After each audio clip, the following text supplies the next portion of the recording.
The Student, written by Anton Chekhov, translated by Constance Garnett, and performed by Frank Marcopolos. At first, the weather was fine and still. The thrushes were calling, and in the swamps close by, something alive droned pitifully with a sound like blowing into an empty bottle. A snipe flew by, and the shot aimed at it rang out with a gay, resounding note in the spring air. But when it began to get dark in the forest, a cold, penetrating wind blew inappropriately from the east, and everything sank into silence. Needles of ice stretched across the pools, and it felt cheerless, remote, and lonely in the forest. There was a whiff of winter. Ivan Velikopolsky, the son of a sacristan and a student of the clerical academy, returning home from shooting, kept walking on the path by the waterlogged meadows. His fingers were numb, and his face was burning with the wind. It seemed to him that the cold that had suddenly come on had destroyed the order and harmony of things, that nature itself felt ill at ease, and that was why the evening darkness was falling more rapidly than usual. All around it was deserted and particularly gloomy. The only light was one, gleaming in the widow's gardens near the river. The village, over 3 miles away, and everything in the distance all around was plunged in the cold evening mist. The student remembered that, as he had left the house, his mother was sitting barefoot on the floor in the entryway, cleaning the samovar, while his father lay on the stove, coughing. As it was Good Friday, nothing had been cooked, and the student was terribly hungry. And now, shrinking from the cold, he thought that just such a wind had blown in the days of Rurik, and in the time of Ivan the Terrible and Peter, and in their time there had been just the same desperate poverty and hunger, the same thatched roofs with holes in them, ignorance, misery, the same desolation around, the same darkness, the same feeling of oppression. All these had existed, did exist, and would exist, and the lapse of 1,000 years would make life no better. And he did not want to go home. The gardens were called the Widows because they were kept by 2 widows, mother and daughter. A campfire was burning brightly with a crackling sound, throwing out light far around on the plowed earth. The widow Vasilisa, a tall, fat old woman in a man's coat, was standing by and looking thoughtfully into the fire. Her daughter, Lucaraya, a little pockmarked woman with a stupid-looking face, was sitting on the ground, washing a cauldron and spoons. Apparently, they had just had supper. There was a sound of men's voices. It was the laborers watering their horses at the river. "Here you have winter back again," said the student, going up to the campfire. "Good evening." Vasilisa started, but at once recognized him and smiled cordially. "I did not know you. God bless you," she said. "You'll be rich." They talked.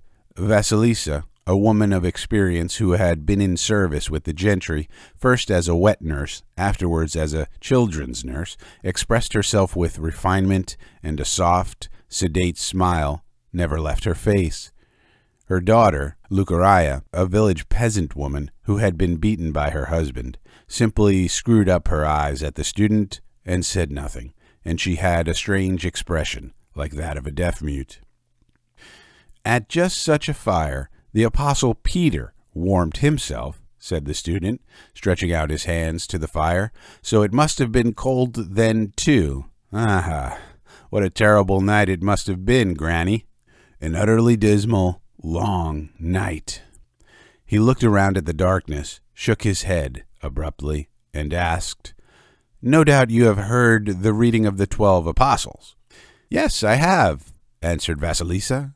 "If you remember, at the Last Supper, Peter said to Jesus, I am ready to go with thee into darkness and unto death. And our Lord answered him thus, I say unto thee, Peter, before the cock croweth, thou wilt have denied me thrice. After the supper, Jesus went through the agony of death in the garden and prayed, and poor Peter was weary in spirit and faint, his eyelids heavy, and he could not struggle against sleep. He fell asleep.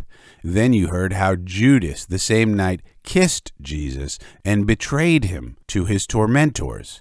They took him bound to the high priest and beat him, while Peter, exhausted, worn out with misery and alarm, hardly awake, feeling that something awful was just going to happen on earth, followed behind. He loved Jesus passionately, intensely, and now he saw from far off how he was beaten.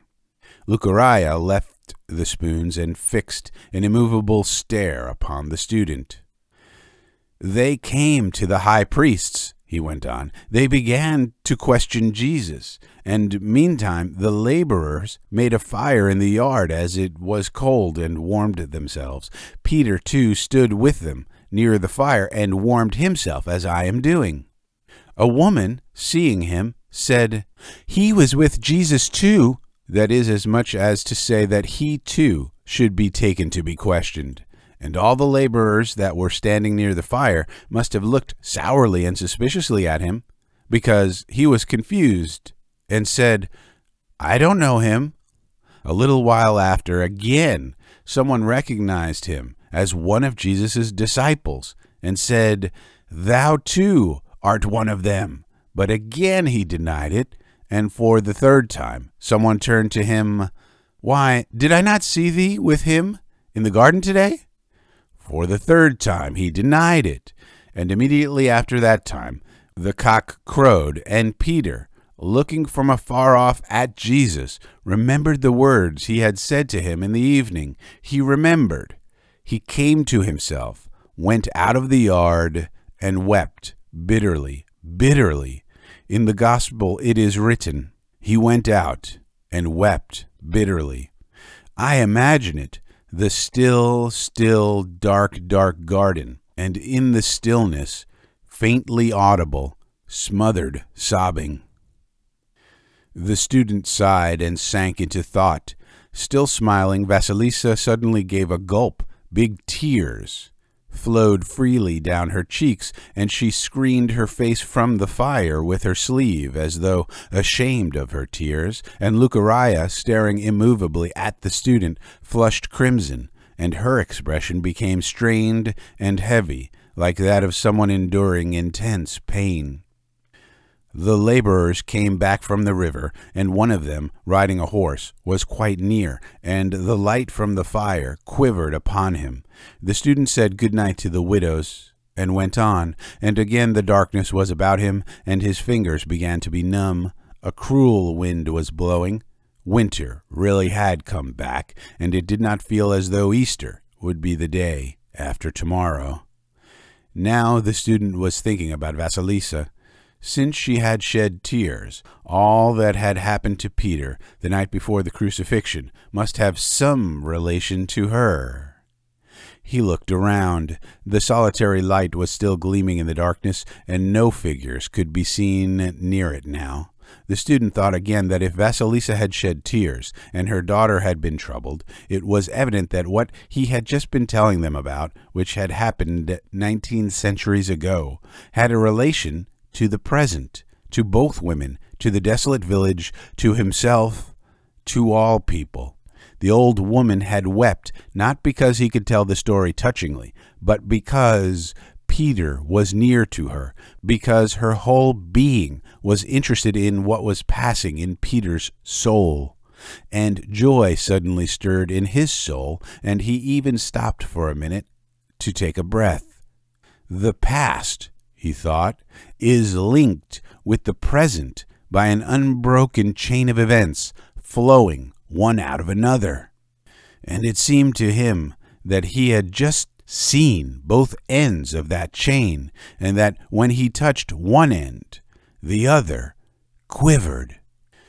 When he crossed the river by the ferry boat and afterwards, mounting the hill, looked at his village and towards the west where the cold crimson sunset lay a narrow streak of light, he thought that truth and beauty which had guided human life there in the garden and in the yard of the high priest had continued without interruption to this day, and had evidently always been the chief thing in human life and in all earthly life indeed, and the feeling of youth, health, vigor, he was only 22, and the inexpressible sweet expectation of happiness, of unknown, mysterious happiness, took possession of him little by little, and life seemed to him enchanting, marvelous, and full of lofty meaning. The end. You have been listening to a short story entitled The Student. It was written by Anton Chekhov, translated by Constance Garnett, and performed by Frank Marcopolos. If you enjoyed it, please leave a like on this video because that way I will know. And if you haven't already, please subscribe to this YouTube channel for more audiobooks just like this one. I thank you for your time and I thank you for your attention.